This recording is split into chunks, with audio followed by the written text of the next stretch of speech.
नमस्कार दोस्तों, all exam guide गुरु के यूट्यूब चैनल पर मैं सुजीत पांडे आप सभी का बहुत बहुत स्वागत करता हूं। यहां पर आपके लिए एक छोटा सा टेस्ट है जिसमें आपको मिलेंगे 50 प्रश्न। जीके के 50 प्रश्न आपको मिलेंगे और आपको टारगेट देते हैं केवल 20 प्रश्न सही करने का। देखते हैं आप लोगों में से कौन कौन 20 प्रश्न सही कर पाते हैं। ये क्वेश्चन आपको 2022 2023 जो भी आप जॉब देंगे उनमें आएगी। 100% आ सकते हैं क्वेश्चन, तो इनको अच्छे से रखना है, अच्छे से याद करना है। ये क्वेश्चन कई बार आ भी चुके हैं पहले भी। चलिए वीडियो करते हैं स्टार्ट। टारगेट है 50 में से 20 प्रश्न सही करने का। पहला क्वेश्चन देखिए, पूछा गया है इसमें किस अधिनियम के तहत वॉरेन हेस्टिंग्स बंगाल के प्रथम गवर्नर जनरल बनाए गए थे। तो राइट आंसर हो जाएगा बंगाल के प्रथम गवर्नर जनरल वॉरेन हेस्टिंग्स बनाए गए थे 1773 का जो रेगुलेटिंग एक्ट था उसके तहत। ऑप्शन नंबर 1773 का रेगुलेटिंग एक्ट राइट आंसर हो जाएगा। प्रश्न के लिए बिल्कुल सही आंसर है। निम्नलिखित में से उत्पादक का सर्वाधिक गतिशील कारण कौन सा है। तो उत्पादक की बात हो रही है, उत्पादक का सर्वाधिक गतिशील कारण राइट आंसर हो जाएगा पूंजी। ऑप्शन नंबर सी यहां पर पूंजी प्रश्न के लिए बिल्कुल सही आंसर हो जाएगा। अगला क्वेश्चन देखिए, इसमें पूछा गया है मोपला आंदोलन 1921 में जो हुआ था ये कहां पर हुआ था, आपसे एक क्वेश्चन पूछा गया है। तो मोपला आंदोलन जो हुआ था यहां पर राइट आंसर क्या हो जाएगा प्रश्न के लिए, ये हुआ था आपका मालाबार में। ऑप्शन नंबर यहां पर भी मालाबार प्रश्न के लिए बिल्कुल सही आंसर हो जाएगा। बढ़ते हैं अगले क्वेश्चन की तरफ। दोस्तों प्लीज वीडियो को लाइक कर दीजिए। जो जो हमारे चैनल पर पहली बार आए हैं चैनल से जुड़ जाना, वीडियो को लाइक जरूर कर देना। पुराने बच्चे लाइक कर देना, नए बच्चे भी लाइक कर देना। ऐसे ही छोटे छोटे प्रैक्टिस सेट आपके लिए मिलते रहेंगे हमारे चैनल पर। गुप्त वंश का वह राजा कौन था जिसने हूणों को भारत पर आक्रमण करने से रोका था। तो गुप्त वंश का वो शासक था आपका स्कंदगुप्त। इन्होंने हूणों को भारत पर आक्रमण करने से रोका था। ऑप्शन नंबर सी स्कंदगुप्त प्रश्न के लिए राइट आंसर हो जाएगा। संविधान के किस भाग में अस्थायी संक्रमणकालीन और विशेष उपबंधों के प्रावधान हैं। तो अस्थायी संक्रमणकालीन और विशेष उपबंधों के प्रावधान जो दिए गए हैं ये संविधान के भाग 21 में दिए गए हैं। ऑप्शन नंबर सी भाग 21 प्रश्न के लिए बिल्कुल सही आंसर हो जाएगा। किस कुषाण शासक ने सर्वप्रथम स्वर्ण मुद्राएं जारी की थी। इनमें से कौन सा कुषाण शासक था जिसने स्वर्ण मुद्राएं जारी की थी। राइट आंसर हो जाएगा आपका कडफिसस द्वितीय। ये कुषाण शासक था और इसने स्वर्ण मुद्राएं जारी की थी। ऑप्शन नंबर बी कडफिसस द्वितीय प्रश्न के लिए बिल्कुल सही आंसर हो जाएगा कुषाण शासक, और इन्होंने स्वर्ण मुद्राएं जारी की थी। कौन से तीन वेद संयुक्त रूप से त्रयी या वेद त्रयी कहलाते हैं। तो राइट आंसर हो जाएगा वो तीन वेद हैं आपका, सबसे पहला ऋग्वेद, दूसरा यजुर्वेद और तीसरा सामवेद। इनको त्रयी या वेद त्रयी कहा जाता है, ऋग्वेद, यजुर्वेद और सामवेद। ऑप्शन नंबर यहाँ पर बी, ऑप्शन नंबर ए यहाँ पर राइट आंसर हो जाएगा। निम्न मुसलमान विद्वानों में से हिंदी साहित्य के लिए किसका सबसे महत्वपूर्ण योगदान था।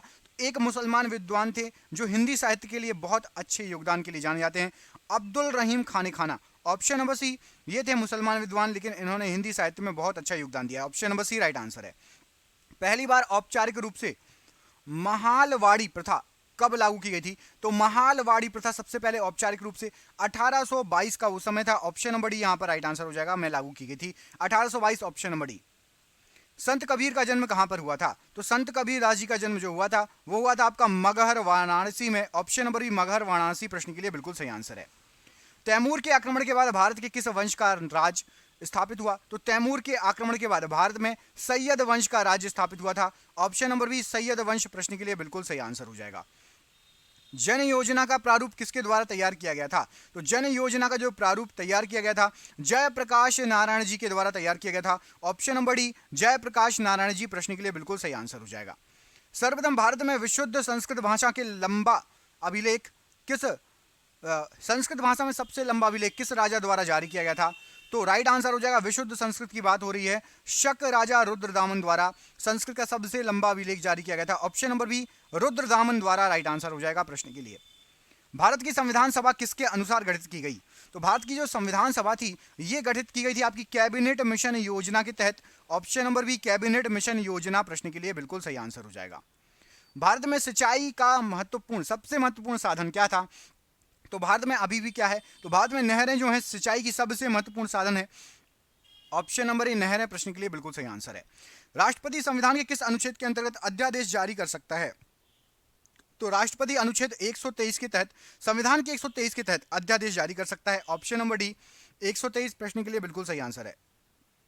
हेनसांग ने किसे शिलादित्य कहा था। तो हेनसांग के द्वारा शिलादित्य, यहां पर राइट आंसर हो जाएगा हर्षवर्धन को कहा था। ऑप्शन नंबर डी हर्षवर्धन को शिलादित्य कहा था हेनसांग ने।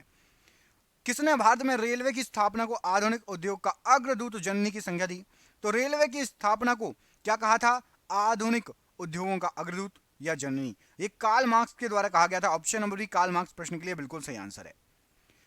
अथर्व का अर्थ क्या होता है?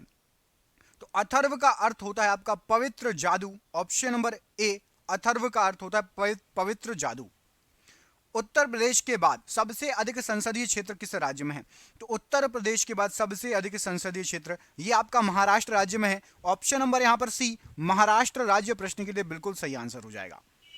भारतीय संविधान में न्यायालय में कौन प्रवर्तनीय है? तो भारतीय संविधान में न्यायालय में मूल अधिकार प्रवर्तनीय है। ऑप्शन नंबर डी, मूल अधिकार प्रश्न के लिए बिल्कुल सही आंसर है। हल्दी घाटी युद्ध 1576 के पीछे अकबर का मुख्य उद्देश्य क्या था? तो हल्दी घाटी युद्ध के पीछे अकबर का जो मुख्य उद्देश्य था वो था राणा प्रताप को अपने अधीन लाना। ऑप्शन नंबर ए, राणा प्रताप को अपने अधीन लाना प्रश्न के लिए बिल्कुल सही आंसर है। निम्नलिखित में से कौन संविधान सभा द्वारा गठित प्रारूप मतलब मशविरा समिति का सदस्य नहीं था? तो प्रारूप समिति का सदस्य इनमें से जो नहीं था वो थे आपके सरदार वल्लभ भाई पटेल। सरदार वल्लभ भाई पटेल प्रारूप समिति में नहीं थे। Option number C right answer हो जाएगा।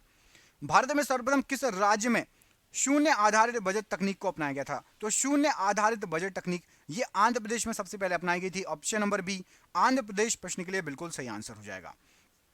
वेदों को अपौरुषेय क्यों कहा गया है? तो वेदों को अपौरुषेय कहा गया है क्योंकि वेदों की रचना देवताओं द्वारा की गई है। ऑप्शन नंबर यहां पर वेदों की रचना देवताओं द्वारा की गई, इसलिए अपौरुषेय कहा गया है वेदों को। चोल काल में सोने के सिक्के क्या कहलाते थे? तो चोल काल के जो सोने के सिक्के हैं उनको कुलंजू कहा जाता था। ऑप्शन नंबर एक, कुलंजू ये चोल काल के सोने के सिक्के हैं। संसदीय प्रणाली वाली सरकार को अन्य किस नाम से जाना जाता है? तो संसदीय प्रणाली वाली सरकार को संघीय सरकार कहा जाता है। ऑप्शन नंबर सी, संघीय सरकार प्रश्न के लिए बिल्कुल सही आंसर है। किस जैन ग्रंथ में चंद्रगुप्त मौर्य के जैन धर्म अपनाने का उल्लेख मिलता है? तो यहां पर राइट आंसर हो जाएगा चंद्रगुप्त मौर्य ने जैन धर्म अपना लिया था। यह आपका मिलता है परिशिष्ट परवर्तन परवन। ऑप्शन नंबर यहां पर भी प्रश्न के लिए राइट आंसर हो जाएगा। इसमें चंद्रगुप्त मौर्य के बारे में जैन धर्म अपनाने का साक्ष्य मिल रहा है। भारतीय संविधान के मौलिक अधिकारों की व्यवस्था किस देश के संविधान से ली गई है? यहां पर टाइपिंग मिस्टेक है, सही कर लेना, मौलिक लिखा होना चाहिए, मौलिक अधिकारों की व्यवस्था। तो मौलिक अधिकारों की जो व्यवस्था ली गई है यह संयुक्त राज्य अमेरिका से ली गई है। ऑप्शन नंबर बी, संयुक्त राज्य अमेरिका राइट आंसर है। अर्थशास्त्र का लेखक किसके समकालिक था? तो अर्थशास्त्र का लेखक राइट आंसर क्या हो जाएगा प्रश्न के लिए? यहां पर इस प्रश्न का आंसर, एक काम करिए, बिल्कुल इजी क्वेश्चन है, आज का सबसे इजी क्वेश्चन है।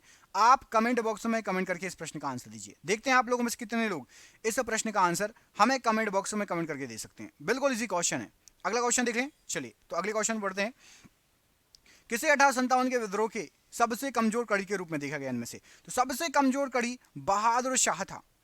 बहादुर शाह द्वितीय या बहादुर शाह जफर, इसको सबसे कमजोर कड़ी कहा जाता है 1857 के विद्रोह की।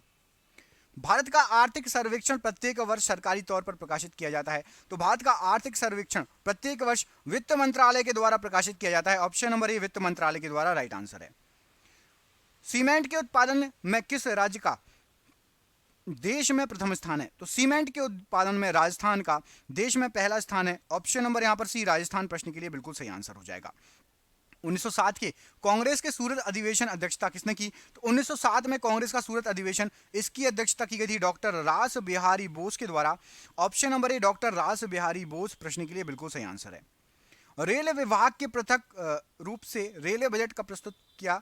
तो रेल विभाग ने सबसे पहले पृथक रूप से 1925 में रेलवे बजट प्रस्तुत किया था। ऑप्शन नंबर ए यहां पर राइट आंसर है। निम्नलिखित में से ब्रिटिश सरकार का वह गवर्नर जनरल कौन था जिसने भारत में डाक टिकट शुरू किए थे? तो ब्रिटिश सरकार का गवर्नर जनरल जिसने डाक टिकट स्टार्ट किए थे लॉर्ड डलहौजी था। ऑप्शन नंबर ए, लॉर्ड डलहौजी राइट आंसर है। अंग्रेजों द्वारा बंगाल और बिहार का स्थायी बंदोबस्त या इस्तेमारी बंदोबस्त कब शुरू किया गया था? तो स्थायी बंदोबस्त या इस्तेमारी बंदोबस्त कब नहीं, किसके द्वारा शुरू किया गया था? तो यह शुरू किया गया था लॉर्ड कॉर्नवालिस के द्वारा। ऑप्शन नंबर यहां पर डी राइट आंसर है। राष्ट्रीय कृषि अनुसंधान प्रबंधन अकादमी कहां पर स्थित है? तो राष्ट्रीय कृषि अनुसंधान प्रबंधन अकादमी यह आपकी हैदराबाद में स्थित है। ऑप्शन नंबर बी, हैदराबाद प्रश्न के लिए बिल्कुल सही आंसर है। सीकरी और आगरा पहुंचने वाला पहला अंग्रेज व्यापारी कौन था? तो सीकरी और आगरा पहुंचने वाला सबसे पहला अंग्रेज व्यापारी था आपका Ralph Fitch. Option number A, Ralph Fitch प्रश्न के लिए राइट आंसर है। कोझिकोड बंदरगाह कहां पर स्थित है? तो कोझिकोड बंदरगाह ये आपका स्थित है केरल में। Option number B, Kerala right answer हो जाएगा। भारतीय संविधान की संशोधन प्रक्रिया किस देश के संविधान से प्रभावित है? तो भारतीय संविधान की संशोधन प्रक्रिया ये दक्षिण अफ्रीका के संविधान से प्रभावित है। ऑप्शन नंबर डी दक्षिण अफ्रीका प्रश्न के लिए बिल्कुल सही आंसर है। प्याज उत्पादन में भारत का अग्रणी राज्य कौन सा है? तो प्याज उत्पादन में भारत का सबसे अग्रणी राज्य है आपका महाराष्ट्र राज्य। ऑप्शन नंबर डी महाराष्ट्र राज्य प्रश्न के लिए बिल्कुल सही आंसर हो जाएगा। दिल्ली के मेहरौली के कुब्बत उल इस्लाम मस्जिद के प्रांगण में स्थित प्रसिद्ध लोह स्तंभ किसकी स्मृति का है? तो कुब्बत उल इस्लाम मस्जिद के प्रांगण में लोह स्तंभ जो है ये चंद्र की स्मृति का है। ऑप्शन नंबर बी चंद्र।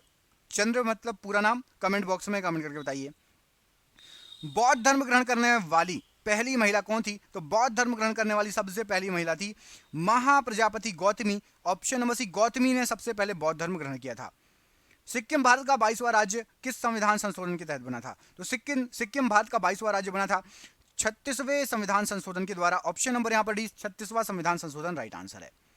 किसे अंतिम महान पेशवा कहा जाता है? तो आखिरी या अंतिम महान पेशवा माधव राव जी को कहा जाता है। Option number B Madhav Rao ji प्रश्न के लिए बिल्कुल सही आंसर है। मोबाइल फोन का प्रयोग करने वाली लोगों की सर्वाधिक संख्या किस देश में है? तो मोबाइल फोन की प्रयोग करने वाली लोगों की सर्वाधिक संख्या चीन में। ऑप्शन नंबर ए चीन प्रश्न के लिए बिल्कुल सही आंसर है। तत्व रंजनी सभा, तत्व बोधिनी सभा एवं तत्व बोधिनी पत्रिका ये किससे संबंधित है? तो ये सभी जो हैं ये देवेंद्र नाथ टैगोर से संबंधित है। ऑप्शन नंबर यहाँ पर ए प्रश्न के लिए राइट आंसर है। एनी बेसेंट भारतीय राष्ट्रीय कांग्रेस की अध्यक्षा कब बनी थी? तो इन्होंने 1917 में भारतीय राष्ट्रीय कांग्रेस की अध्यक्षता हासिल की थी। ये राष्ट्रीय कांग्रेस की अध्यक्षा बनी थी। आज का आखिरी क्वेश्चन है, भारत में इस्पात का उत्पादन सर्वप्रथम कब आरंभ किया गया था? तो भारत में इस्पात का जो उत्पादन आरंभ किया गया था वो किया गया था सबसे पहले 1913 में। ऑप्शन नंबर यहाँ पर भी 1913 राइट आंसर है। आपके लिए सरप्राइज क्वेश्चन है, कमेंट करके जरूर बताना आपके 50 में से कितने प्रश्न सही गए और इस प्रश्न का आंसर दीजिए। निम्नलिखित में से कौन भारत का एक केंद्र शासित प्रदेश नहीं है? कमेंट करके बताइए इनमें से कौन सा एक भारत का केंद्र शासित प्रदेश नहीं है। हम मिलेंगे आपसे अगली वीडियो में। अपना ख्याल रखिए। आप सभी का बहुत बहुत धन्यवाद दोस्तों। आपका दिन शुभ हो। बहुत बहुत धन्यवाद।